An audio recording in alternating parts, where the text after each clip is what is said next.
Хүний хүсэл мөрөөдлийг бэлэн дээр илэрхийлж болдог.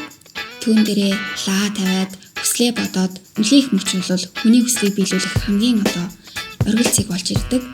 Тийм учраас бэлүү гэдэг бол таны баярыг илэрхийлэх хамгийн дээд цэг нь болдог юм.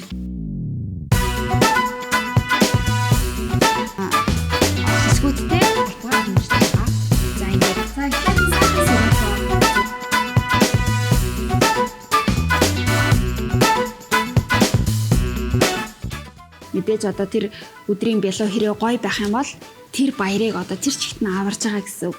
Би анхны Томьёоскис хичээлээрээ өөрийнхөө бэлүү хийх арга техникийг хуваалцаж, конкрет бэлүүг тонууд хөрөмжөөс нь ахуулаад, орц найрлага, зуурмаг бэлтгийг чимэглэх, савлгаа, зүсэлт гээд одоо бүхий л шат амжилтыг та бүхэндээ дэлгэрэнгүйгээр заахаар бэлдсэн байгаа. Энэ хичээлийн төгсгөлд та онцгой амтыг, чимэглэл, гүйцэтгэл сайтай бүтэн Спартак бэлүүг хийж сурсан байх болно.